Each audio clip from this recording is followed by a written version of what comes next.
nuevo buenos días. Comenzamos entonces con la segunda conferencia de la sesión.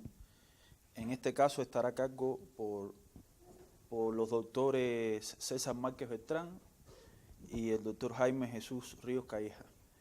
El doctor César Márquez tiene un doctorado en física en el laboratorio, bueno, está en francés, yo no quiero aquí utilizar mi francés, pero entiendo que es laboratorio de física de Sols, entonces en París.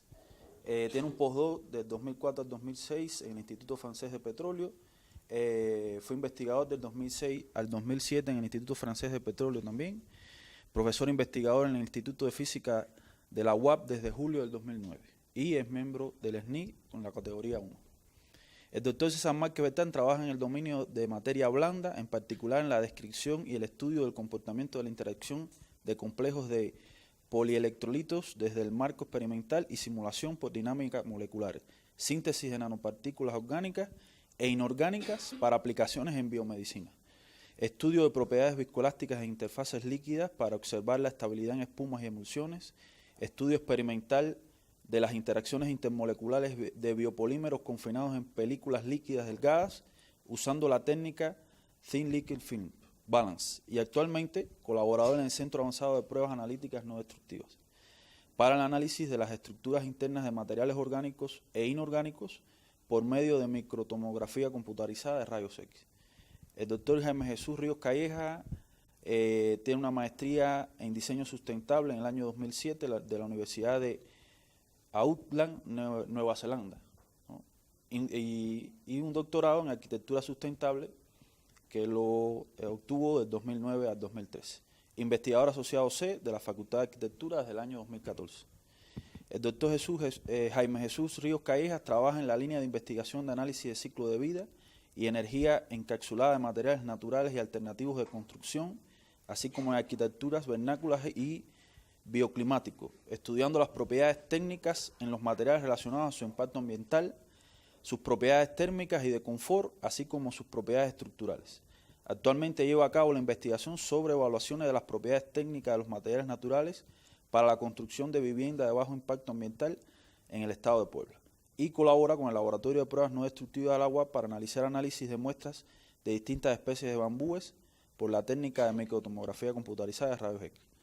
Entre las últimas publicaciones destacadas está el capítulo sobre arquitecturas vegetales de palma en México, publicado por Elsevier en Material for a Healthy, Ecological and Sustainable Built Environment. Y bueno, aquí está el ICBN.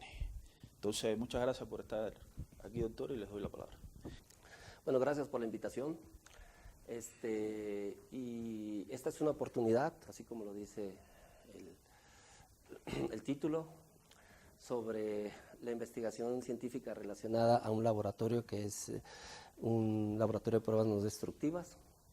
Ahorita voy a hablar de él. Y el caso que estamos estudiando son las propiedades técnicas de diversas especies del bambú en Puebla como material de construcción mediante tomografía computarizada de rayos X. En este sentido, pues estamos colaborando con el doctor Jaime Ríos Calleja y el ingeniero Edgar Rodríguez López, que es estudiante de maestría del IFOAP, está realizando ahorita precisamente una tesis de maestría relacionada con lo del bambú. Bien, cabe mencionar que el Centro Avanzado de Pruebas Analíticas No Destructivas se encuentra aquí en la universidad y está enfrente del Laboratorio Nacional de Supercómputo. El doctor Jorge Raúl Serna Cortés es coordinador y yo soy colaborador del mismo. Cabe mencionar que dentro de este Centro Avanzado de Pruebas No Destructivas o Analíticas No Destructivas se encuentra un tomógrafo industrial de rayos X que fue adquirido mediante un proyecto en colaboración con la Volkswagen, y se encuentra en el departamento de la Facultad de Ciencias Químicas. Gracias. No, está bien, muy bien, muchas gracias. Bueno, ¿qué es la tomografía computarizada de rayos X o Computed Tomography? Bueno, es una herramienta muy importante y popular en imágenes, eso lo sabemos. Nos permite ver el interior de un objeto sin destruirlo, que esa es una ventaja, y es comúnmente usado en imágenes médicas y en pruebas no destructivas en materiales. Si le puede cambiar, por favor. Bueno, una breve historia de la tomografía de rayos X, pues fue el descubrimiento de los rayos X fue por Wilhelm Conrad Röntgen en 1898. Después, en 1917, Radon estableció la base matemática de la tomografía computarizada. En el 63, Comarc demostró la viabilidad del uso de los rayos X con un número finito de radiografías en diferentes direcciones con el objeto de reconstruir la distribución de los rayos X absorbidos dentro de una sección transversal de un material. En los 70 ya Hunfield desarrolló un sistema de tomografía computarizada comercial para imágenes médicas. Ya en los 90 se desarrolla la tomografía computarizada en la industria y actualmente pues ha ganado mucha atención, sobre todo en los años 90, porque ahí se empezaron a desarrollar, para el desarrollo de análisis de muchas aplicaciones de evaluación no destructiva. Por ejemplo, se hicieron nuevos productos, control de procesos, metrología no invasiva, predicciones de rendimiento de materiales y simulación desde las estructuras tomográficas para el análisis de fallas. Los rayos X pues lo encontramos entre los rayos ultravioletas y los rayos gamma, de la luz ultravioleta, perdón, los rayos gamma. Entonces tenemos en estas frecuencias que van desde 10 a la 19 a 10 a la 16 Hz y bueno, y tenemos su longitud de onda. Adelante. Para producir los rayos X se necesita de un tubo de rayos X. Este es el tubo de rayos X de 1917 y es un generador convencional que tiene simplemente un cátodo y un ánodo y por medio de calentamiento de un filamento que está en el cátodo hay un fenómeno de termoiónico, entonces genera electrones y por medio de un campo eléctrico, un potencial eléctrico muy fuerte son acelerados y golpean al ánodo, ¿sí? Entonces se produce una de electrones que incide sobre un blanco metálico, que en este caso es el ánodo, y habitualmente es de tungsteno, molibdeno, y se pueden usar otros tipos de materiales. Adelante. Entonces, al final de cuentas, cuando los electrones son emitidos por emisión termoiónica, como los acabo de mencionar, son acelerados, y cuando golpean el blanco o el target que pongo ahí, que es el ánodo, pues la energía cinética del proyectil de electrones se transforma en energía térmica y radiación. Resulta que este es un espectro típico de rayos X, donde tenemos dos tipos de radiación. Una radiación que es un continuo, que le llamamos radiación de frenado, y otros que son estos picos, que es un tipo de radiación que sale de la radiación le llamamos rayos X característicos. El 85% de la radiación de frenado es debido precisamente a la radiación de frenado, perdón, y eso se debe a que cuando viene un electrón y choca con el target, va a encontrar dos situaciones. Una, que es el núcleo, va a ser atraído por el núcleo, y la otra, pues son las órbitas de los electrones, ¿no? Entonces, cuando es atraído por el núcleo, cambia su dirección, baja su velocidad, se desacelera, y entonces hace una radiación que es la radiación de frenado. Por eso se llama de frenado, porque se frena un poquito el electrón al cambiar su dirección. La otra es que cuando llega el electrón, golpea un electrón que se encuentra en una capa o en un orbital, y sale disparado de tal manera que el átomo se ioniza. Como deja un hueco, entonces el electrón de las capas superiores quieren llegar al estado base, entonces ven un hueco y hay un decaimiento del electrón sobre este orbital, que es en la capa K. Entonces es lo que designamos nosotros como K alfa. Y si viene de la capa M a la capa K, se le llama K beta. Entonces tienen mayor energía. Entonces la diferencia de energía, ¿sí?, que hay entre los orbitales, ¿sí?, como se desprende una cantidad de energía, esa cantidad de energía se desprende en forma de un fotón, que es rayos X, pero son los rayos X característicos para cada material. Por otro lado, ¿todavía no? La eficiencia de los rayos X es muy pequeña. Entonces nosotros podemos calcular la eficiencia de los rayos X, y resulta que la eficiencia de los rayos X para un sistema donde tenemos 100.000 voltios de voltaje con el tungsteno, con un número atómico de 74, tenemos apenas un rendimiento del 0.1%. Es decir, el 0.1% en estos equipos es rayos X. Y como dije anteriormente, la energía cinética del proyectil de electrones se transforma en energía térmica, y en radiación, pues nada más la radiación es el 0.1%. Lo demás es en energía térmica, es decir, que es el 99.9% se transforma en calor. Entonces, el diseñar este tipo de equipos es un reto para la parte de la disipación energética. Entonces, ¿qué significa? Que si tenemos un tubo de rayos X con mayor potencia, el mecanismo de diseño para la disipación tiene que ser aún mejor, y eso empieza a elevar el costo. Adelante. Entonces, claramente, los rayos X que viajan, los podemos considerar que viajan en líneas rectas, y los haces son considerados monocromáticos. Esa es una primera aproximación.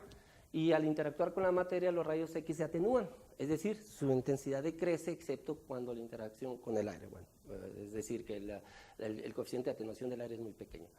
Y cada material está caracterizado por un coeficiente de atenuación, es decir, que atenúan la radiación de los rayos X. Adelante. En este sentido, por la ley Beer-Lambert, podemos obtener esta ecuación, que la intensidad que pasa por un objeto decae de una forma exponencial, donde μ es característico para cada material y es el coeficiente de atenuación lineal para cada material. Conforme está pasando y se proyecta a una distancia de espesor del material, pues más decaimiento va a generar, ¿no? Adelante. Ahora, ¿qué es la radiografía? Pues la imagen de una radiografía es una proyección de un volumen 3D en una superficie 2D, como nosotros podemos observar ahí. Y en este caso, ¿qué observamos? Se observan costillas, tejidos blandos, pulmones. Pero el problema es que cuando tenemos los rayos X, una radiografía, ¿sí?, hay una superposición de todos los planos del tejido orgánico, ¿sí? Y entonces tenemos una superposición de estructuras orgánicas. Por lo tanto, las radiografías no exhiben un alto contraste. Ese es un problema que tenemos con la radiografía. Claramente podemos ver aires y huesos, que son fáciles de distinguir, pero si queremos ver en regiones de tejidos blandos, los vasos sanguíneos, por ejemplo, alrededor del músculo, no se observarían. Adelante. Es aquí donde la tomografía computarizada de rayos X, pues es una técnica de imagen que mejora significativamente el contraste de la radiografía. Entonces, como podemos observar aquí, tenemos un pescadito y tenemos la adquisición de proyecciones a diferentes ángulos. Entonces vamos a tener, esto va a empezar a rotar y vamos a tener un plano a un cierto ángulo, un plano a otro ángulo y así sucesivamente. Si los superponemos, entonces vamos a encontrar una mejoría en el contraste. Adelante. Gracias. Entonces, ¿qué es el principio de reconstrucción de objetos a partir de sus proyecciones? Mira, como pueden ver cómo ha ido evolucionando en los años, en el 74, pues, tenemos esta imagen tomográfica y pues realmente no teníamos ahorita los cálculos, las computadoras que podíamos tener una gran cantidad de información para poder establecer y hacer más eficaz la imagen. En el 94 ya se empieza a mejorar y ya en nuestros días ya hasta le ponemos colores y todo este tipo de cosas para ver regiones de interés. En este caso es un cerebro humano, ¿no? Entonces, ¿de qué se trata? Pues imagínense ustedes que tenemos este sistema ABC y tenemos proyecciones. Tenemos una proyección y me va a dar este slide, ¿sí?, donde tengo A más B y C más D. Después una proyección en esa dirección, tenemos esto, una proyección en esta dirección y una proyección en esta dirección.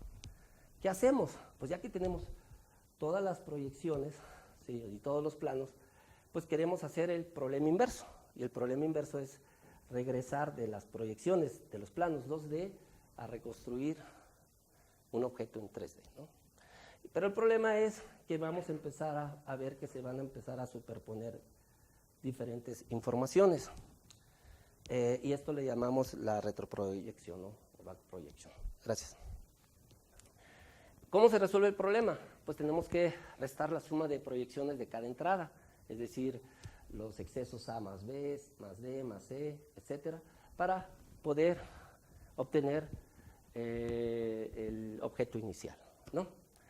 Para eso ya damos paso a la parte matemática y pues la fórmula que da paso entre el espacio de una función hacia el espacio de Radon, que es el espacio de proyecciones, se describe mediante la siguiente manera. Entonces lo que tenemos que el espacio de una función de un plano lo podemos representar de 2D a una función de una D. Hacemos una transformación que es la transformada de Radon. Eso es lo que se hace comúnmente. Después tenemos, eso es para un cierto ángulo. Entonces, imagínense ustedes que ahora lo hacemos, sería para este plano. Ahora lo hacemos para todos los diferentes ángulos, ¿sí? Diferentes planos, y me da esto que le llamamos un senograma. Y entonces la idea es pasar de este senograma, que es el conjunto de proyecciones del objeto, ¿sí?, a la imagen que queremos. Y resulta que cuando se hace, pues sí se obtiene, pero la imagen queda un poco borrosa. Entonces, para eso se ha utilizado, por ejemplo, se utiliza el teorema de la rebanada y se ha utilizado la transformada de Fourier para mejorar la imagen tomográfica.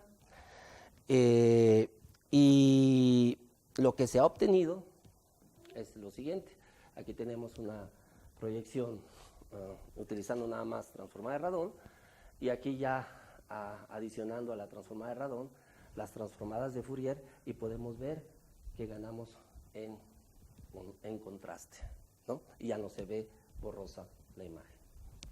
Entonces a esto le llamamos una retroproyección filtrada.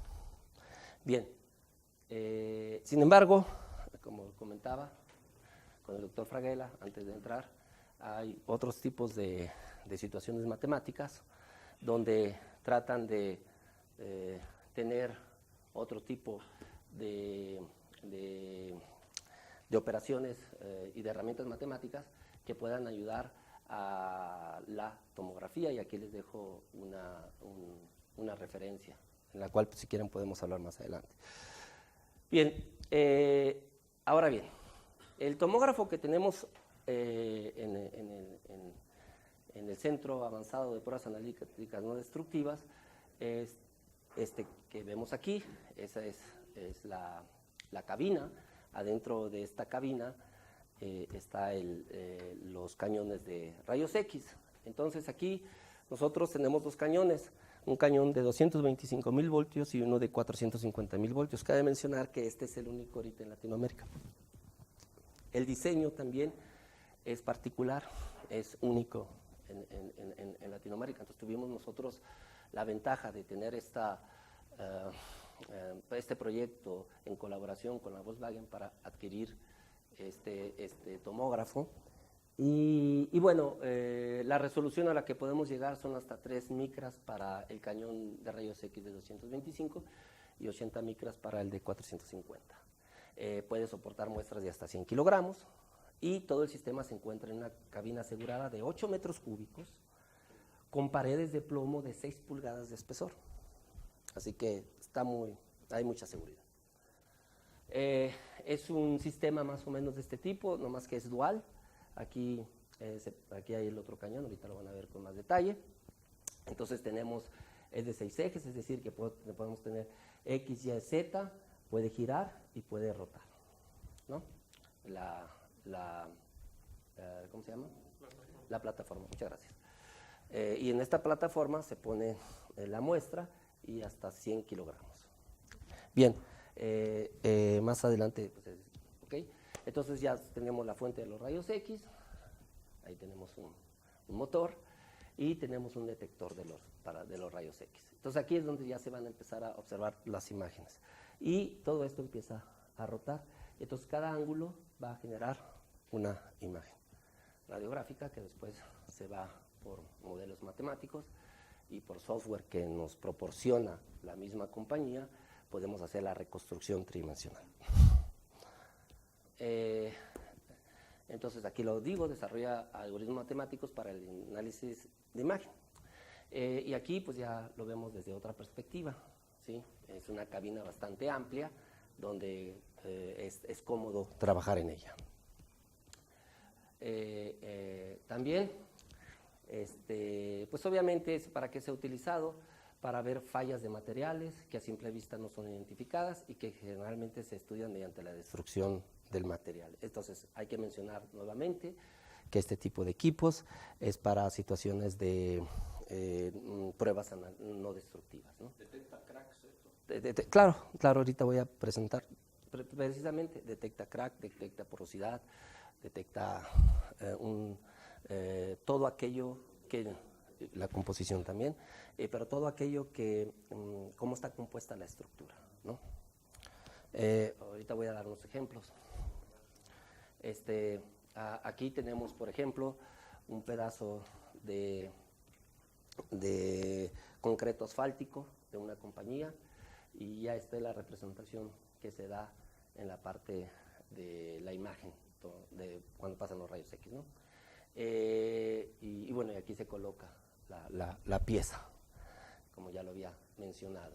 Obviamente, esto hay que mencionar que entre mejor sea la calidad del sensor o el detector de cómo se transmiten esos rayos X, pues mejor va a ser la calidad de la imagen. Entonces ahorita tenemos un sensor que ya viene en el equipo de 16 bits que me da 2000 por 2000 píxeles, y el tamaño del píxel es de alrededor de 200 micras. Entonces aquí vemos que en el sistema nosotros tenemos que trabajar bien y no tener muy altos contrastes ni muy bajos contrastes. Tenemos que tener contrastes más o menos medios para poder ver con exactitud las diferentes regiones donde tenemos un composito con diferentes propiedades de densidades o de atenuación, del coeficiente de atenuación lineal. Y en ese sentido nosotros podemos observar mejor cada región, y ahí es donde la pregunta, si se puede ver crack o fracturas, porque en una fractura pues podemos tener una parte que tiene aire y otra parte que es el sólido, y ahí el contraste entre los dos es muy grande. Entonces eso es fácil de ver. ¿A qué unidad espacial del composito que puede detectar la reclusión? Bueno, eso puede llegar hasta, como lo había mencionado, 3 micras. 3 micras, sí. Dependiendo también del composito, por supuesto. Y cada píxel, aquí desarrollamos el aumento a doble resolución. Entre mayor resolución tenga la pantalla es mucho mejor. Y cabe mencionar que el píxel en una dimensión, bueno, se le llama píxel, pero ya en la reconstrucción es un voxel, es un píxel volumétrico, ¿no? Y eso lo hace la misma reconstrucción. Bien, diferentes aplicaciones. Se pueden ver plásticos, en paleontología, en arqueología, materiales con espumas, en cuestiones médicas, en huesos, etc. Bien, en materiales de construcción, por ejemplo, aquí hay un artículo que lamentablemente bueno, no importa, se traslapó, pero es de 2006, hicieron de un concreto que es un concreto Portland. Los arquitectos conocen de eso muy bien, y resulta que aquí se le hizo un experimento, un estudio para ver cómo evolucionaba precisamente las fracturas del cemento en función de un ataque de iones de sulfato. Entonces aquí pusieron, estos son partes por millones, una solución acuosa donde ponen una solución de sulfato, y lo ponen para 21 semanas, 36 semanas, 42 semanas y 52 semanas. Y claramente en las 52 semanas aumenta la fractura, pero esto lo hacen por análisis tomográfico y empiezan a ver que la fractura empieza a ser más pronunciada conforme pasa el tiempo, y ven con detalle en dónde se encuentran esas fracturas. Aquí ya vemos una renderización de la imagen tridimensional donde podemos hacer cortes en los planos y ya podemos observar, aunque no se observa bien porque hay luz, obviamente las fracturas empiezan a hacerse dentro del material también. Sí, claro, esto es la evolución del deterioro de la estructura, ¿no? O sea, es cómo se va deteriorando la estructura en función del tiempo, pero también en función de la cantidad, aquí ya se observa mejor, en función de la cantidad de la exposición con iones de sulfato. Cabe mencionar que esto podría ser una simulación, por ejemplo, de lluvia ácida, ¿no? Y esto es importante ver cómo el ambiente empieza a deteriorar hasta estatuas o algún otro tipo de construcción, por ejemplo, también en los edificios. Bien, ¿cuál es la infraestructura aquí? Pues ya hablé, pero ¿qué podemos hacer? Todo lo que está en rojo ahorita lo podemos hacer. Podemos ver, por ejemplo, bueno, el módulo de estructuras mecánicas, todavía no, pero estamos en eso. Pero podemos ver algunos test, podemos ver la inclusión de porosidades e inclusiones, que es lo que voy a hablar ahorita. Y podemos ver también transporte de fenómenos, podemos ver ahorita fibras, cómo están orientadas las fibras, que es parte fundamental del trabajo que va a hacer y que estamos haciendo con la parte del bambú. Esto también se pueden hacer simulación sobre las imágenes tomográficas usando elemento finito. Podemos usar ciertos software como el Console, como SolidWorks, o mismo en el software que es el que es este software que se llama Volumen Graphic, que es el que hace la renderización de las imágenes para analizar la estructura interna del material. Podemos ver transferencia de calor, comportamiento de permeabilidad, difusión, etcétera. Y eso es importante mencionarlo, porque no nada más es observar la estructura y cómo está compuesta la estructura, sino agarrar esa estructura, hacer un mallado y utilizar otras herramientas matemáticas, que en este caso es un elemento finito, para obtener ciertos comportamientos y propiedades físicas, ¿no? Algunas investigaciones, voy a hablar de esta en particular, que es el estudio de la estructura del bambú para aplicaciones en construcción, que es colaborador con Jaime. Bien, este es un pedacito de concreto asfáltico, esta ya la reconstrucción, y este es un plano donde nosotros nos vamos metiendo sobre el material, y aquí estamos viendo con más detalle el tipo de estructura que hay. Entonces podemos ver huecos, inclusiones, etcétera, ¿no? Y estos pueden ser evaluados además, el tamaño, ¿no?, del mismo. Este es un trabajo con una empresa. Okay. ¿Y aparte necesitan algún software para tratar esos datos y hacer mediciones? Sí, ese software es el software que tenemos ahorita, que se llama Volumen Graphic. Es un volumen comercial. ¿Es porosidad? Sí, pueden ser inclusiones del mismo material, que a la hora de hacer el material, pues es una densidad inhomogénea, entonces. ¿Y se distingue ahí cuáles Sí. son cuáles otras? Sí, claro, y eso es debidamente a lo que yo hablaba de la atenuación. El coeficiente de atenuación es diferente, entonces ve esos contrastes. Entonces realmente la técnica de tomografía es una técnica de contraste, podríamos llamarlo, entre densidades de diferentes compositos. ¿Sí? Sí, se puede calibrar también, claro, por supuesto. Una biela de automóvil y fue inspeccionar, es pura inspección, cómo es la biela por dentro, y vemos que es bastante porosa. Todos estos puntos azules están relacionados con porosidades, y aquí me está diciendo el rango del volumen que tiene cada uno de ellos, ¿no? Y entonces eso es lo importante, ver que aunque es de acero, pero por dentro está completamente porosa.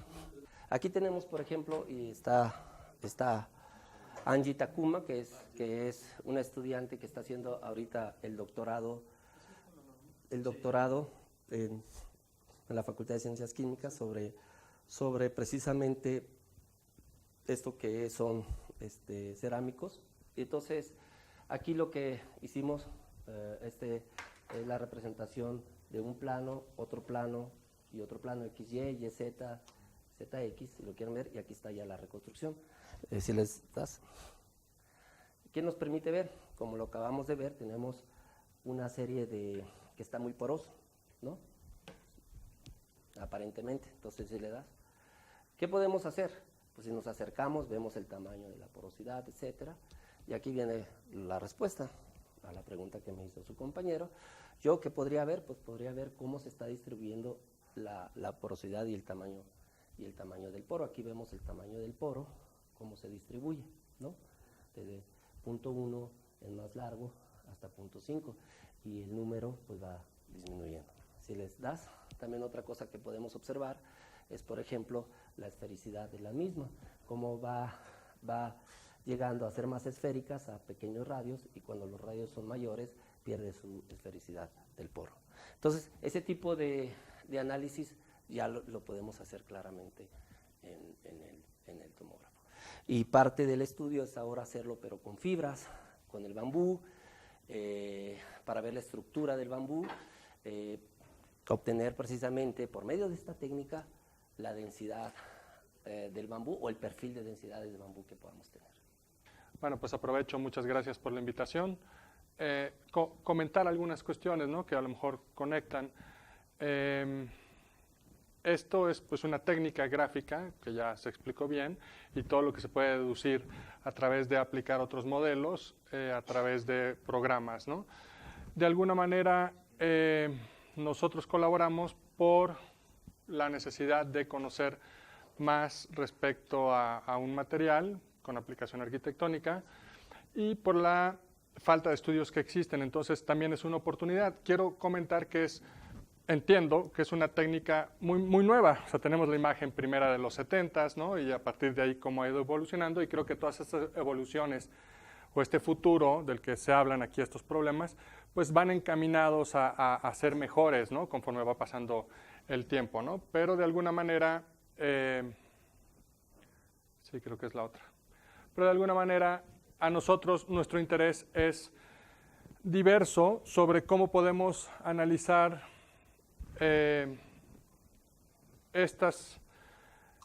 estos elementos. ¿Esta? ¿Ya? Ah, ok. A ver, ábrela. No, esa es estructura del bambú. Sí. Te salió eso. Ya. ¿Cómo podemos someter un material vegetal, ¿no?, a estos tipos de estudios? Y bueno, ya explicaron, ¿no?, en aspectos técnicos del aparato, la modelación que puede tener. Estamos teniendo... A lo mejor ahí hay algo.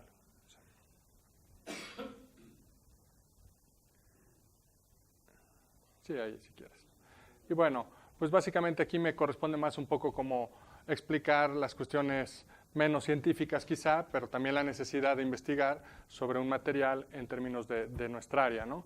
El bambú básicamente, pues bueno, el bambú es un material vegetal, ¿no? Es un material que pertenece a las gramíneas, ¿no? En realidad sería un pasto gigante, ¿no? Y bueno, hay que entender que el bambú tiene características particulares por su condición biológica, ¿no? Hay muchísimas especies de bambú en el mundo, más de 2000. Hay una franja en la cual esta planta se da mejor, que es básicamente entre los trópicos, y de alguna manera hay diferentes tipos de bambú, en el cual a América pues, nos corresponde una serie de bambús, si quieres pasarlo.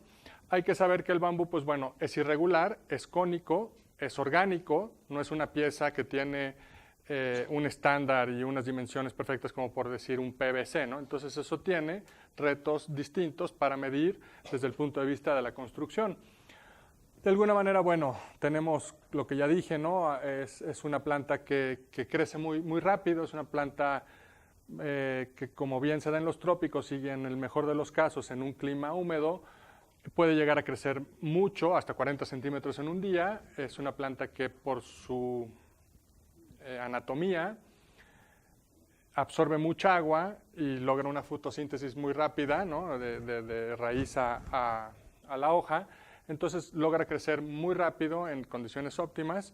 Y bueno, particularmente algunos de estos bambús de todas estas especies nos interesan porque tienen capacidades estructurales para construir, sin embargo, pues son poco estudiadas, ¿no? La siguiente, por favor. Aunque es una gramínea, en algunos de los casos, algunas especies de bambú son considerados maderables, ¿no? ¿Por qué? Por sus condiciones de dimensiones y de estructura pueden ser considerados de manera, pues, para la industria como un producto maderable, ¿no? Un poquito este es el mapa de las regiones donde tenemos bambús en el mundo. Y también la subdivisión, ¿no? Como dije, a nosotros nos corresponde más los bambúes neotropicales y la frontera pues es México, ¿no? Quizá en algunos casos, bueno, estamos hablando de endemicidad, ¿no? Ya hay bambús cultivados en otros lugares, ¿no? Pero no son endémicos, ¿no? Y de alguna manera, bueno, México es la frontera norte de esta zona neotropical. Sí, adelante, por favor. Tenemos algunas de las especies comunes o más comunes en México, pues bueno, son las de las otateas, las de las guaduas y algunas bambusas, que en realidad eso parte también en el interés de nuestro estudio, porque debido a que la planta, pues es una planta que va a variar mucho en condiciones de humedad relativa, en condiciones de altitud, en condiciones de suelo, en condiciones de especie, ¿no? Entonces, un bambú no va a ser igual en un lugar, el mismo bambú, la misma especie de bambú no se va a comportar igual en unas condiciones climatológicas que en otras, ¿no? Entonces, de alguna manera, creo que la suma de los estudios más específicos, y nosotros ya estamos cayendo en específicas plantaciones, ¿no? Para poder tener una correlación mejor de que este bambú de tal plantación tiene estas características, es importante, por lo que nosotros delimitamos y creemos que es importante que en las regiones donde se da el bambú, para interés de construcción, al menos desde el punto de vista de la arquitectura, hagan estudios muy puntuales de especies muy puntuales, con características muy puntuales, ¿no? Bajo ciertos regímenes de cultivo, ¿no? Que tengan cierta edad, que se sepa la especie, que se sepa las condiciones de suelo y demás, para poder entonces tener una ficha técnica de dicho material y no asumir una generalidad que, bueno, eventualmente podría ser con la suma de los estudios. Pero nosotros en nuestro estudio nos enfocamos en las especies mexicanas y particularmente las que se dan en Puebla, que tienen que ver con el otatea, el guado y el bambusa, y que después vamos a hablar ya un poquito más sobre su aplicación. Adelante, por favor. Bueno, alguna de las cosas tiene limitaciones, ¿no? El bambú, la mejor zona para crecer, pues es la zona cafetalera, por así decirlo, o el bosque de niebla, porque tiene una alta humedad relativa, también tiene una buena radiación solar, entonces es óptimo para sus condiciones de crecimiento, pero bueno, al menos en México podemos encontrar todavía algunas de las especímenes hasta en 2.400 metros sobre el nivel de mar, ¿no? Entonces es una planta que crece bien en muchos lados y que tiene un potencial desde el punto de vista de la construcción sustentable, tiene muchos beneficios porque es una planta que crece muy rápido, que se reproduce por sí sola muy fácil, ¿no? Y que entonces ofrece una alternativa de construcción a otros materiales dentro de lo que podemos establecer como estructuras de pequeñas a medianas, ¿no? Entonces ese es un poco nuestro interés. Adelante, por favor. Sí, claro. Allá yo nací en Costa Rica, en Veracruz. Ajá. Ahí lo que se da es algo que parece bambú, pero que nosotros le decimos tarro. Sí. Que mucha gente construye sus casas, bueno, antes. Sí. Ahora ya es casi puro cemento.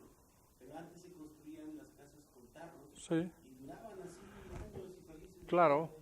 Ese es también el tarro, es un tipo de bambú. Se ve igualito, vamos. Sí. Más que es un poco más delgadito. Sí, puede serlo. Aquí, miren, respecto al bambú tenemos una problemática. El bambú es, desde el punto de vista biológico, su floración a veces puede darse en 300, 400 años, ¿no? Entonces, para el reconocimiento de una especie se requiere de la floración, ¿no? Al menos desde el punto de vista biológico, ¿no? Entonces, muchas veces conocemos los nombres comunes, pero no conocemos los nombres científicos. De hecho, nosotros nos hemos enfrentado a este problema. Tenemos un bambú que aparentemente, digo, por características generales puedes decir, quizá la única confusión que puede haber sea con algunos de los juncos, ¿no? De otros tipos de especies que yo les llamaría primas, ¿no? Que no son bambús, pero por características generales, pues sí son tallos, culmos, familias que pueden darse por rizomas cortos, rizomas largos, y puedes decir como que sí puede ser un bambú, lo puedes, vamos a decir, y reconocer de forma muy rápida y práctica, ¿no? Ya puntualmente una especie, pues bueno, sí requiere de un trabajo biológico, por lo cual desconozco el caso, perdón, la respuesta de si el tarro es o no bambú. Supongo que si tiene esta morfología, ¿no? De tener... Se ve igualito, pero bueno, como igualito entre comillas. Sí. Cuando va uno a verlo a detalle ya no se ve como igualito, se ve. Claro. Entonces, una pregunta más, si por ejemplo, ¿no? Está el tarro y está el bambú, ya hay un bambú bien determinado.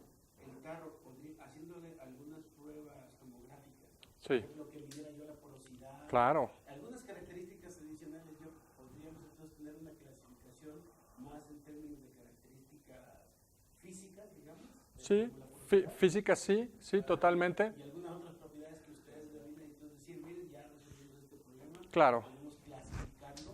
Claro. Porque de 7 parámetros, 6 están aquí, algo así. clasificarlo desde el punto de vista técnico, constructivo o de sus propiedades físicas, sí. Desde el punto de vista biológico, no desconozco cuáles serían los elementos que la tomografía nos pueda dar para llegar a esa conclusión, ¿verdad?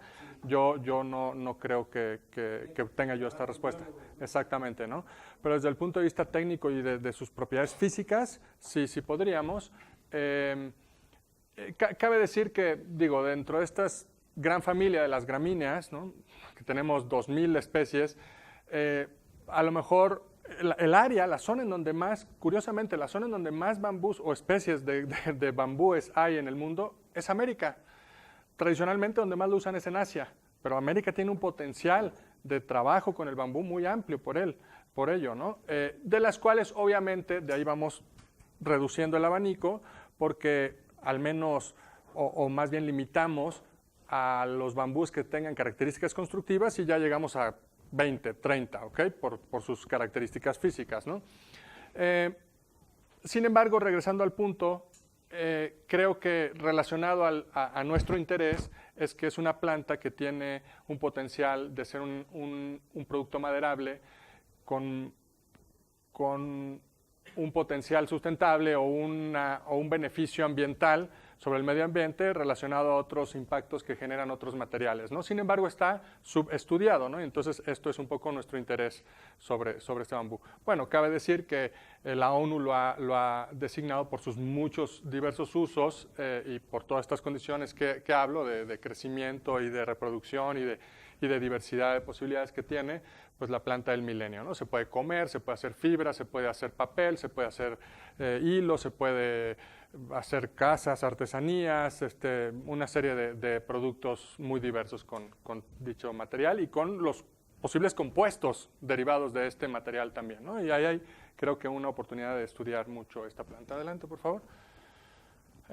Aquí algunos de los ejemplos, ¿no? Por ejemplo, se hace bicicletas. Esto México lo está haciendo, ¿eh? México tiene innovación en bambú, se hace cerveza de bambú, se hace bicicletas de bambú, podemos hacer estructuras ligeras, podemos tener temas de UMAS o cooperativas para el manejo ambiental del material.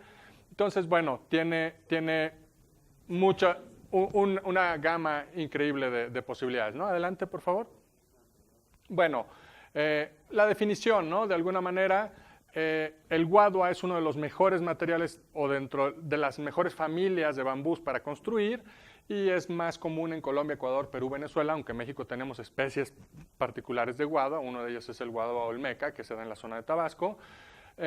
Y bueno, es muy grueso, es comúnmente conocido como un bambú espinoso, ¿ok? De alguna manera está catalogado por el botánico Kundt. Entonces, bueno, uno de los más comunes que vamos a encontrar es el guadua angustifolia Kundt. Adelante, por favor. Un poco aquí está la foto, ¿ok? Y bueno, aquí como decíamos, ¿no? Nada más esta familia, este género más bien dicho, reúne unos 30 especies y bueno, de alguna manera, ahorita vamos a ver un poco ya lo que es la anatomía del bambú, que es importante entenderla para después pasar a los estudios tomográficos que hay que hacer respecto al material. Adelante. Bueno, aquí es un poco la ficha técnica, ¿no? Dónde se da, su hábitat, su catálogo desde el punto de vista biológico, cuál es la mejor humedad relativa, cuál es la mejor precipitación, la mejor temperatura y bueno, como dije, se da mejor en las zonas húmedas, zonas un poco altas. Si tú relacionas un clima cafetalero, ese es el ideal. Y en México las mejores regiones para esto son Veracruz, Puebla, también tenemos Chiapas, Colima y Jalisco. Adelante. La descripción básica, bueno, pues es el rizoma, la cepa, la basa o el basamento, sobrebasa, varillón y copa, y cada una tiene pues diferentes aplicaciones, ¿no? Un poco por decir, la cepa pues es buena para columnas de construcción. ¿Por qué? Porque trabaja un poco como los estribos, ¿no? El bambú es una planta muy alta y por ende está sometida a muchas fuerzas, por ejemplo, de los vientos, ¿no? Entonces, de alguna manera, la base del tallo pues es mucho más resistente a la flexión y a la resistencia de esta fuerza externa y por ende, pues también yo lo relaciono, al menos así en la explicación arquitectónica, como en las columnas, cuando viene el cortante, pues los estribos se acercan, ¿no? Entonces aquí también el tallo es más grueso y los nudos o el internodo es mucho más grueso, mucho más cerrado, perdón, o más junto, ¿no? Y entonces hay que saber reconocer un poco como que la parte de la planta para también poderle dar una aplicación distinta, y en este caso también es importante saber esa anatomía de la planta para que podamos hacer los estudios y correlacionarlos con sus características y sus usos, ¿no? Entonces, bueno, esto es también una imagen técnica. Adelante con la siguiente. Pero bueno, una de las cosas que se sabe es que tiene mucha ligereza, tiene mucha firmeza, tiene mucha solidez, y bueno, se han hecho algunos de los cálculos, ¿no? Bueno, hay un poco una imagen, ¿no? También las pruebas que nosotros hacemos desde el punto de vista arquitectónico pues son más pragmáticas, ¿no? Nosotros nos subimos al material, brincamos en él, lo jalamos, lo rompemos, lo roemos, lo doblamos, lo torcemos, y quizá a la arquitectura le hace falta, y particularmente con este tipo de estudios, y por eso estamos en colaboración, estudios de una ciencia más rigurosa para poder tener datos mejores y poder entonces tener suficientes elementos que deriven en reglamentos de construcción, por ejemplo, ¿no? Que eso sería un poco la intención de los estudios que estamos haciendo aquí. Adelante, por favor. Curiosamente, bueno, este tema, ¿no? Se ha aplicado mucho como una planta, debido a que es muy abundante, debido a que tiene un fácil crecimiento, una fácil reproductividad, y todas estas propiedades constructivas intuitivas por las gentes, particularmente las comunidades y los poblados que tienen estos materiales a la mano, saben hacerlo de manera intuitiva, como ya lo explicaba, ¿no? Y aquí, bueno, tenemos una reconstrucción a 15 días del terremoto, en el caso de Colombia en el 99, y bueno, no se ve bien la foto en la proyección y el pixelaje a lo mejor, pero es una destrucción total, ¿no? Y en 15 días ya tenían reconstrucción de techados y de techumbres con este material, ¿no? Cosa que nosotros aplicamos hace año y medio con un programa aquí en la UAP, con una iniciativa que tuvimos, y hicimos casas de bambú también, ¿no? Un poco similar a esto. Sí.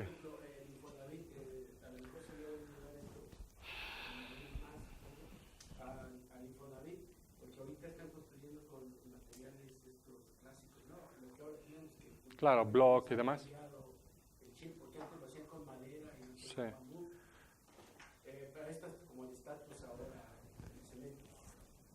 Pero que se pudieran construir en el Infonavit, ya con estos materiales, casas, sería mucho más barato, supongo, Mira, que el cemento. Mira, eso que mencionas es algo muy interesante, porque tras el sismo se activó el FONDEN, que era el Fondo para Apoyo a Desastres Nacional, y el CONAVI ejerció grandes cantidades para hacer muchas de estas casas de vivienda, pues vamos a decirle así, emergente, y se metieron propuestas de bambú que fueron rechazadas porque no existe el sustento científico y técnico que sustente el proyecto, ¿no? Entonces regresamos a la necesidad de estudiarlo para generar estos datos, para llegar a ello, porque se hizo y se aplicó, y yo estuve muy de cerca y en seguimiento de estos trabajos, y realmente, inclusive con CONAVI, muy de cerca en pláticas, y ese fue el problema, que no había los datos técnicos, ¿no? Entonces, bueno, eso es parte del trabajo que estamos haciendo, ¿no? Adelante. Sí, claro. A la hora de usar el bambú, ¿se usa en la estructura natural que viene, o es que se usa el material para componerlo, o de alguna forma crear otro material, como por ejemplo cemento? No sé, Se puede. ¿O es la estructura lo que Se puede. Si me permites, conforme avancemos, vamos a contestar esa pregunta, porque de alguna manera, pues con el bambú se puede hacer todo, ¿no? O sea, por ejemplo, es muy interesante, porque este es el pabellón colombiano de la Expo Hannover en el 2000, que precisamente tenía como rótulo o como lema, ¿no?, sobre el desarrollo sostenible, ¿no? Y es muy interesante porque este proyecto fue emitido, digo, es la Feria Mundial, ¿no? Y cada país manda su proyecto, ¿no? Y cuando los colombianos mandan el proyecto a Hannover, Alemania, lo rechazan porque dicen que con bambú no se puede construir, ¿no? Entonces ahí hubo un primer antecedente, ¿no? Entonces el arquitecto que estuvo encargado de este proyecto, que era Simón Vélez, hizo una estrategia muy interesante, ¿no? Y dijo, bueno, ustedes tienen el juicio de que no se puede construir con este material porque ustedes no tienen este material, pero nosotros sí sabemos que sí se puede construir. Y entonces, si adelantas un poquito, lo que hizo fue traer a técnicos alemanes para hacer las pruebas pertinentes del material del que estaba hablando y les emitió los resultados de sus propios técnicos alemanes a Hannover de regreso, ¿no? Y le dijo, miren, aquí están las pruebas técnicas de que se puede construir, ¿no? Entonces, bueno, aquí tenemos ya una primera tabla, ¿no? Sobre la compresión, la tensión, la flexión y el cortante, ¿no? Del Guadua en el caso de la estructura de Colombia, ¿no? Y bueno, así fue aprobado el proyecto, ¿no? Entonces fue una estrategia muy interesante y curiosamente fue, partiendo del lema de esta feria, pues fue el único stand que se montó y que se desmontó y que tuvo una condición de 0 emisiones, ¿no? Y que fue el proyecto más sustentable, ¿no? Pese a que se había inicialmente rechazado, ¿no? Entonces los alemanes no les quedó otra más que aceptarlo y a partir de ahí los alemanes han sido un poco punta y liderazgo en el estudio estructural de las condiciones técnicas del bambú. Adelante. Se puede hacer todo. Digo, de alguna manera, una de las deducciones que tenemos con esto es que el bambú tiene una alta capacidad a la compresión. La morfología del bambú o la anatomía del bambú es que son muchas fibras paralelas longitudinales, ¿no? Esa es la estructura del bambú interna y por ende, y bueno, tiene una composición circular, son canutos cónicos, ¿no? Y que bueno, eso hace una muy buena compresión, ¿no? Tiene una buena resistencia a la flexión, tiene una excelente resistencia a la tensión por su misma composición o por su misma anatomía de tener fibras paralelas. De hecho, es la propiedad mejor donde supera al acero y todo es a la tensión. Y tiene algunas debilidades, ¿no? Tiene una alta resistencia al cortante perpendicular a sus fibras, pero una baja resistencia al cortante paralelo a sus fibras, ¿no? Entonces, de alguna manera, esas son las cosas con las que nosotros nos enfrentamos para poder mejorar, ¿no? Que no conviene cambiarle la forma natural de la que viene para usarlo. Sí, no, se puede hacer, se puede cambiar. Usar como un ingrediente para un tipo de cemento. Regresando al tema del cemento, por ejemplo, hay estudios preliminares. Hay bambús, como dijimos, hay una gama de bambús. Este bambú es muy grueso, el Otatea. Digo, hay otro, el Gigantakis, me parece que se da en Asia. Bueno, hay columnas de este tamaño, ¿no? De bambú. Pero en México tenemos uno de los bambús menos aprovechados, que es el Otatea, que es un bambú, es una vara, pues, prácticamente del tamaño de un dedo, ¿no? O sea, en el grosor, ¿no? Bueno, puede variar, ¿no? De 2,5 centímetros, 3, y es casi una varilla. Y este bambú es sumamente resistente a la tensión, entonces podría ser sustituto de varilla para colados de concreto, por ejemplo, en zonas donde haya mucho salitre o mucha corrosión hacia el acero, ¿no? Zonas costeras, por ejemplo, ¿no? Entonces, claro, con otro cálculo de ingeniería, a lo mejor la disposición de las varillas y también sabiendo su edad, ¿no? O más bien su temporalidad, ¿no? de vida del bambú, a lo mejor hay que hacer una serie de pruebas, pero tiene ese potencial de poder ser un agregado para otros materiales, ¿no? Puede también ser un compuesto, porque como las fibras se han estudiado desde otro punto de vista para los textiles y demás, su elongación, podría ser, por ejemplo, para hacer lo que llaman triplies, ¿no? O estos laminados de madera para otro tipo de construcciones. Sí, puede ser para envolventes, no nada más decoración. O sea, estamos hablando de que puede tener aplicaciones estructurales, pero también puede tener aplicaciones como envolvente, como material de recubrimiento, ¿no? O sí, material de mobiliario, material de pues, cubiertas que no son meramente estructurales. Tienen muchas posibilidades y también en los compuestos, ¿no? Los compositos, ¿no? Cómo esto se podría mezclar con algunos otros materiales para lograr hacer distintas aplicaciones, ¿no? Adelante, por favor, con la presentación. Una pregunta. ¿Y Sí. al bambú grueso se le pueden meter algunos bambús pequeños para que ese efecto cortante longitudinal que le llaman, Sí. ahí se disipe, se hace como que una especie de amortiguador? Voy a poner unos ejemplos para que lo veas. De hecho, aquí es uno, por ejemplo. Bueno, a raíz de esto de Hannover, a raíz de estas pruebas, a raíz de esta inquietud de algunos países de llevar el bambú a una normatividad, ya tenemos un reglamento colombiano, el NSR 10, que es reglamento de construcción sismorresistente, ¿no? Y es en el que nosotros nos basamos, porque no lo tenemos como en México y es parte de lo que queremos hacer con nuestros bambús. Pero bueno, por ejemplo, si ves la imagen aquí, una de las cosas que se sugiere o se recomienda, exacto, gracias, es por ejemplo en donde hay uniones, en este caso pernos metálicos que podrían someter a ese cortante longitudinal, se le hace un vaciado de un agregado pétreo, por ejemplo en este caso concreto, ¿no? Para que de alguna manera haya una pieza, ¿no? Más robusta y sólida entre nudos, colada, y eso pues obviamente minimice el riesgo de ese cortante. Dicho sea de paso, el bambú y el cemento es un matrimonio por conveniencia, porque el bambú absorbe humedad, perdón, el concreto absorbe humedad y el bambú para ser estructural necesita un porcentaje de humedad. Entonces ahí también nosotros nos enfrentamos a retos, ¿no? Y entonces aquí es donde nosotros como arquitectos tenemos soluciones de diseño, ¿no? Y que nos tenemos que apoyar en la ciencia más rigurosa para poder corroborarlas, ¿no? Estas tecnologías. Ahorita vamos a ver una de las tecnologías que nosotros usamos para construir las casas aquí en México tras el sismo. Adelante, bueno, aquí hay unos documentos que ya hablan de ello, ¿no? Pero el bambú tiene muchas posibilidades, ¿no? Se pueden hacer edificaciones de 2 o 3 pisos, hay hasta ejemplos de 4 pisos, se pueden hacer columnas y repartir cargas de manera, de alguna manera como en arco, traves, postes, largueros, todo esto se puede hacer laminado y se pueden hacer pisos, se pueden hacer pues, trenzados y hacer casi que situaciones tensiles tipo varillas, se puede rajar y se puede utilizar, es decir, es muy versátil en su función hacia la construcción, ¿no? Adelante un poquito más acá. Bueno, aquí pongo unos ejemplos más gráficos para que vean, ¿no? De las posibilidades, ¿no? Estructuras temporales, estructuras ya de vivienda. La que vimos anteriormente pues era ya una construcción de 2 o 3 pisos, como el pabellón de Colombia. Adelante. Es muy experimental lo que podemos hacer. Aquí, no sé si se alcanza a ver en este taller que estamos teniendo, aquí tenemos un perfil metálico que es un tubular cuadrado, ¿sí? Que lo que hace ahí es el sustituto de este perno para que tengamos una superficie mayor en el cortante y atacar ese cortante, ¿no? Entonces son las innovaciones que nosotros hacemos desde el punto de vista del diseño, ¿no?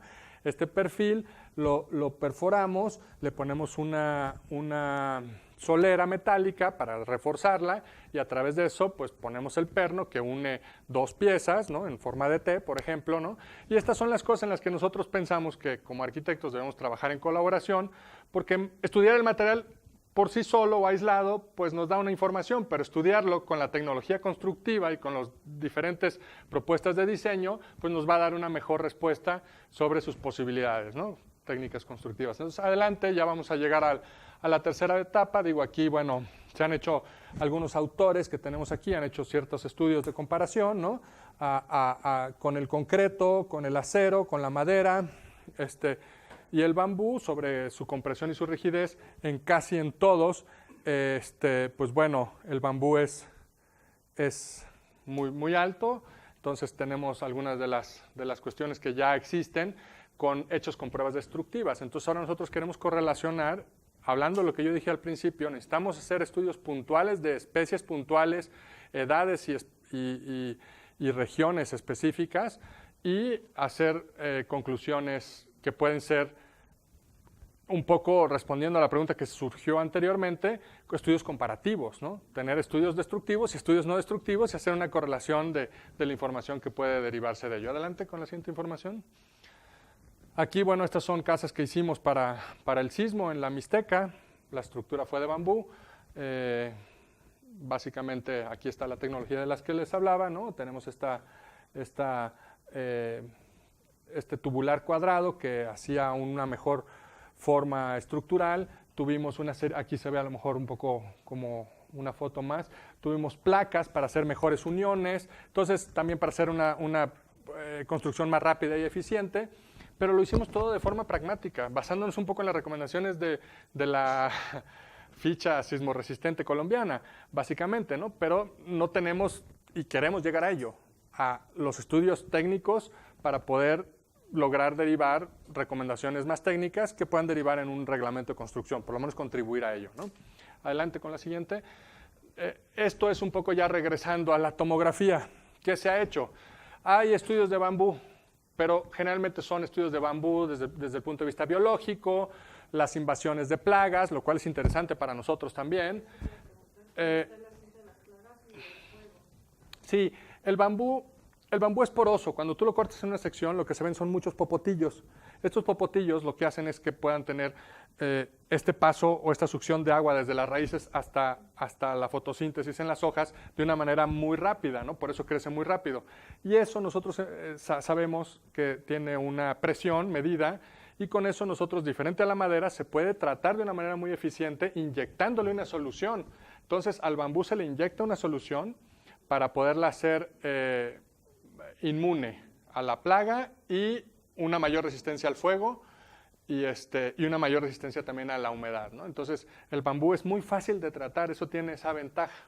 ¿Okay? Pero eso son cosas que podemos ver, inclusive cuál es el nivel de impregnación de una sustancia química, por ejemplo, ¿no? Se trata con silicatos de boro, ¿no? Entonces, a través de la tomografía podríamos ver su nivel de humedad, su nivel de impregnación de estas sustancias, compararlas con las que no, ver las que no, cuál es el nivel de invasión que puedan tener con un agente orgánico, dicha plaga, ¿no? Pero generalmente hay estudios de bambú relacionados a la biología y no a la construcción, y eso es parte de nuestro interés. En el estado del arte tenemos estos artículos. Y relacionado a productos maderables, la siguiente, hay algunos artículos relacionados a las maderas y el estudio tomográfico para ver sus fibras, para analizar sus fibras y demás, pero no, nuevamente, no sobre el bambú. Entonces nosotros creemos que aquí estamos innovando y estamos contribuyendo, ¿no? Una de las cosas que queremos aprender antes de poder aplicar todos estos programas y modelos matemáticos es entender la fisionomía del bambú, y es hacia allá donde vamos con el trabajo que está haciendo Edgar ya pues en colaboración con el proyecto y con el tomógrafo y en su programa de maestría. Para finalizar y darle paso al tercer relevo del pitcher, la siguiente. Pues aquí tenemos unas imágenes y es con lo que los dejo, ¿no? Un poco de lo que hablábamos, la porosidad, las secciones que usamos ya desde el punto de vista más arquitectónico, cómo son sus fibras estas longitudinales y paralelas, distintas especies que tenemos por aquí. Esta no la hemos reconocido, pero es muy prometedora. No la hemos reconocido desde el punto de vista biológico, pero es muy prometedora porque sabemos así intuitivamente que es muy robusta y muy buena y muy compacta en sus fibras, pero la queremos hacer los estudios pertinentes.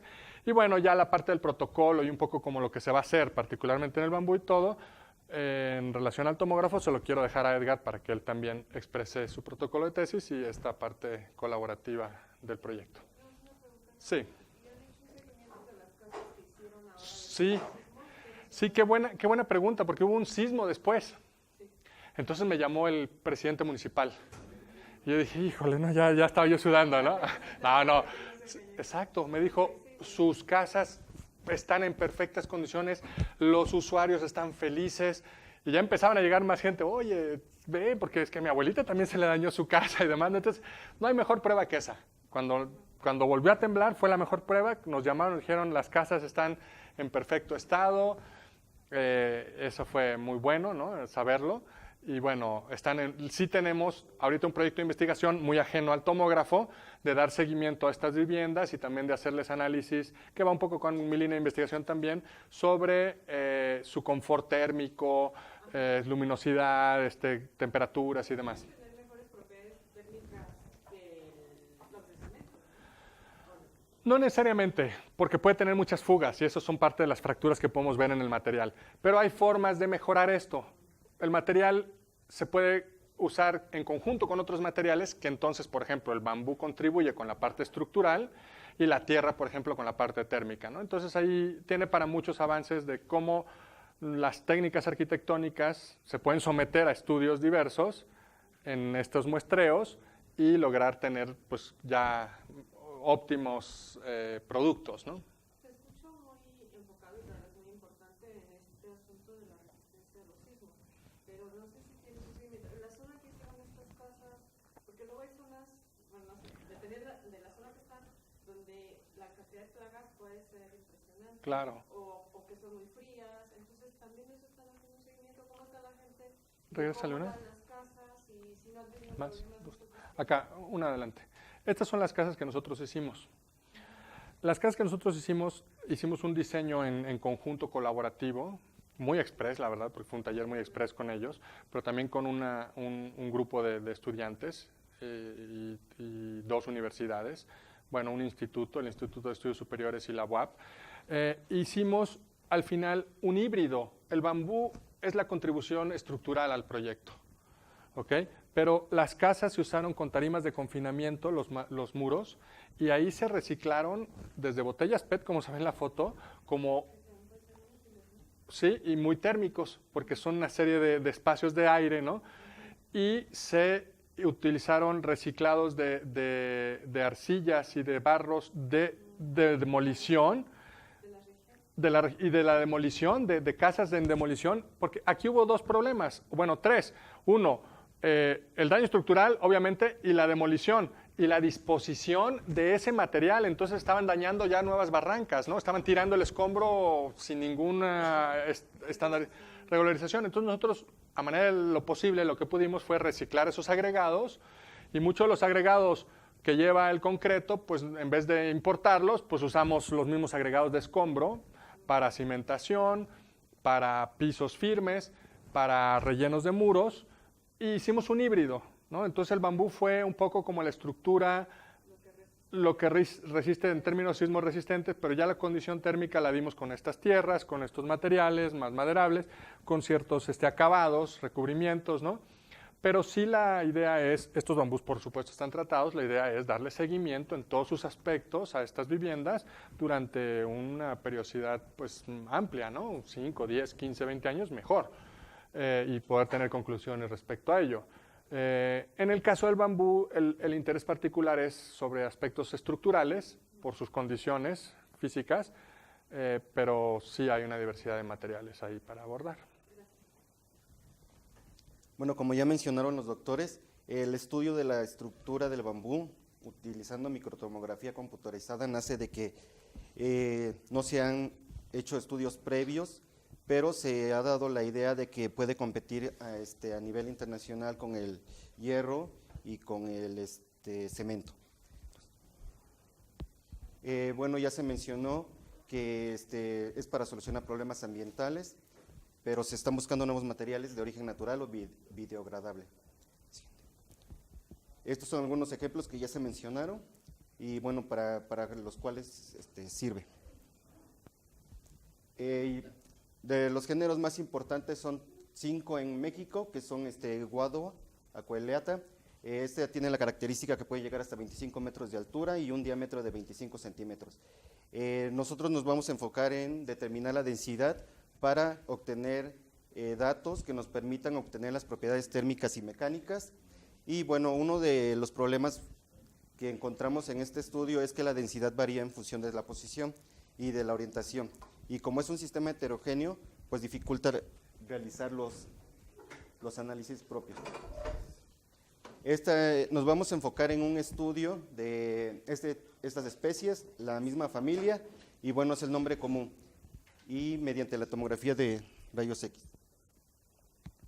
Dentro de los objetivos particulares es utilizar la tomografía y hacer una reconstrucción en 3D.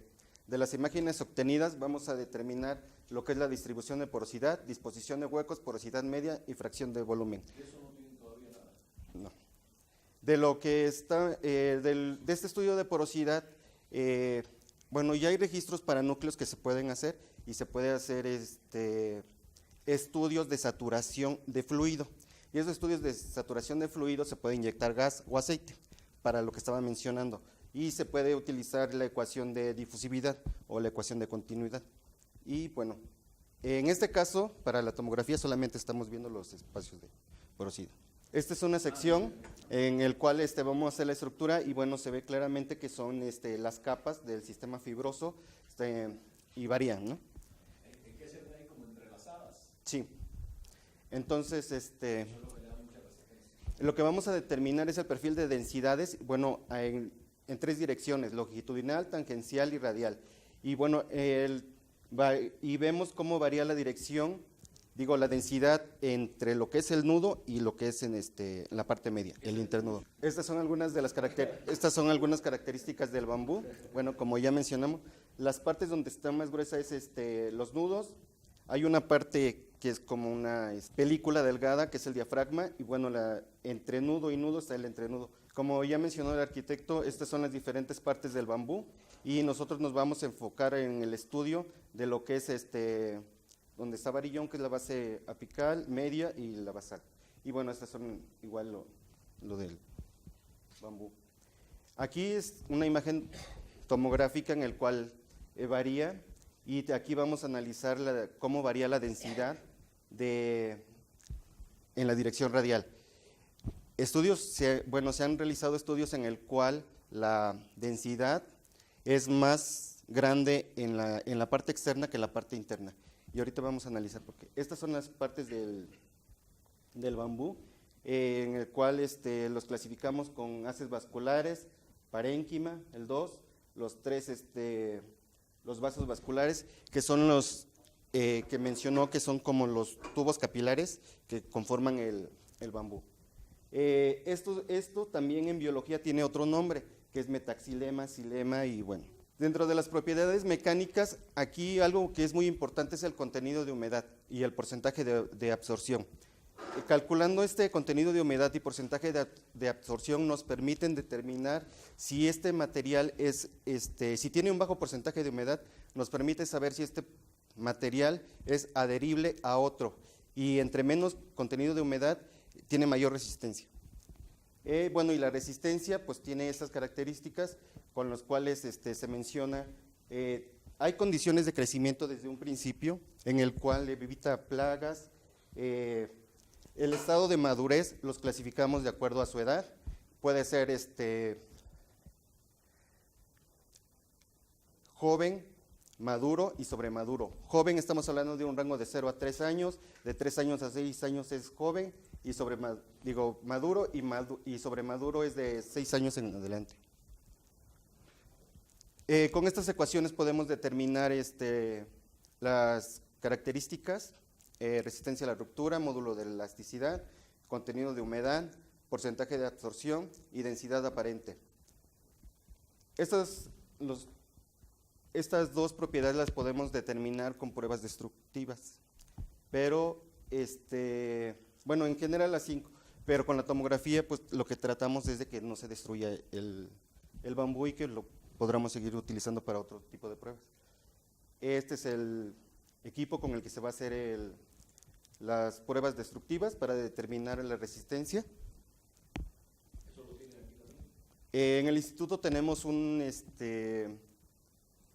equipo que se está implementando, no está bastante bueno, pero en ingeniería hay la posibilidad de que hagamos ese tipo de pruebas. De los estudios aquí que se han realizado, los haces intermedios de Guado son los que ofrecen mayor resistencia, y bueno, las maduras son más rígidos en la parte externa, los que ya están viejos. Y bueno, la resistencia se puede ver afectada por procesos condiciones de crecimiento, procesos de extracción y los aspectos climatológicos. El determinar a qué edad es importante cortar el bambú, es mejor cortar el bambú para… Claro, todo eso es muy importante. Sí. Bueno, aquí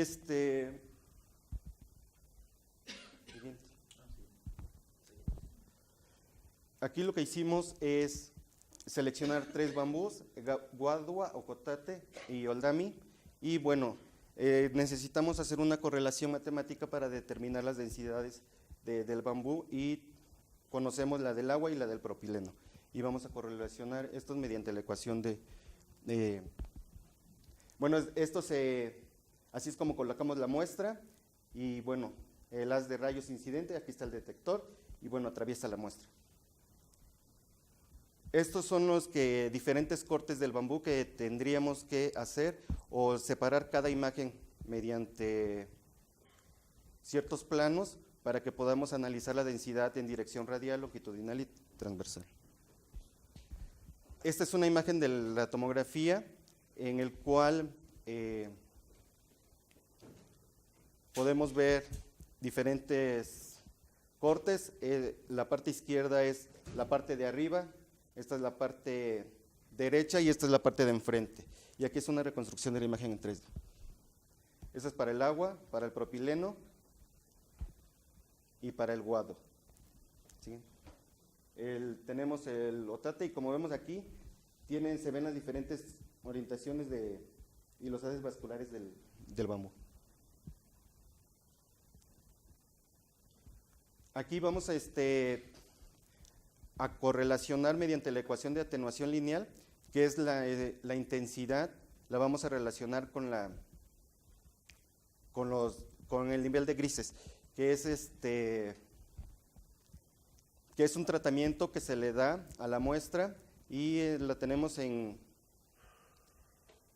2 a la 8, que es 256.